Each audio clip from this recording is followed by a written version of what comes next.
जय श्री राम दोस्तों। इस कहानी का शीर्षक है अपनी शक्तियों पर संदेह मत करो। इस कहानी के माध्यम से हम आपको बताने जा रहे हैं कि कभी अपनी शक्ति पर संदेह नहीं करना चाहिए। तो चलिए शुरू करते हैं। श्री रामचरितमानस में सीता की खोज करते हुए जामवंत, अंगद और हनुमान जी दक्षिण के समुद्र तट पर पहुंच गए थे। यहाँ से किसी को लंका जाकर सीता के बारे में पता लगाकर वापस आना था, पर यह काम करेगा कौन, इस पर सभी मंथन कर रहे थे। श्री रामचरितमानस में जामवंत के बारे में लिखा है कि सबसे पहले जामवंत ने कहा है कि अब मैं बूढ़ा हो गया हूँ। वामन अवतार में मैं जवान था, लेकिन अब मेरे शरीर में इतनी शक्ति नहीं है कि मैं लंका जा सकूं। इसके बाद अंगद के बारे में लिखा है कि अंगद ने खुद की शक्ति पर शंका करते हुए कहा है कि मैं लंका तो जा सकता हूं, लेकिन वापस नहीं आ सकता। इस पर मुझे संदेह है।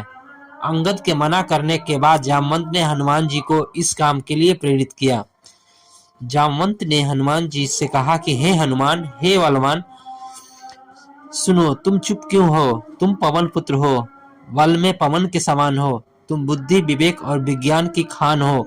इस संसार में ऐसा कौन सा काम है जो हे तात तुम नहीं कर सकते? राम काज के लिए ही तुम्हारा अवतार हुआ है। ये बात सुनते ही हनुमान पर्वत के आकार के हो गए।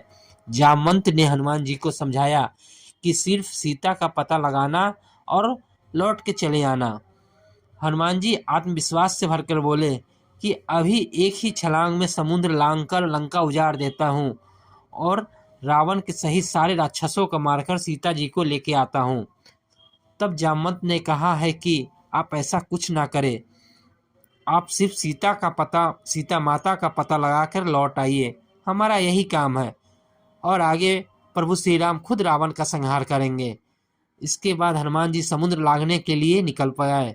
सुरसा और सिंहिका नाम की राक्षसियों ने रास्ता रोका, लेकिन उनका आत्मविश्वास कभी कम नहीं हुआ।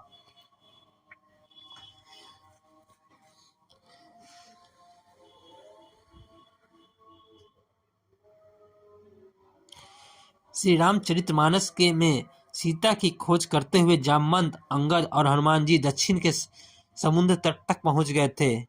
यहाँ से किसी को लंका जाकर सीता के बारे में पता लगाकर वापस आना था। ये काम करेगा कौन, इस पर सभी मंथन कर रहे थे। इसी के साथ हमारा आज का कहानी खत्म होता है। कल फिर मिलेंगे एक नई कहानी के साथ।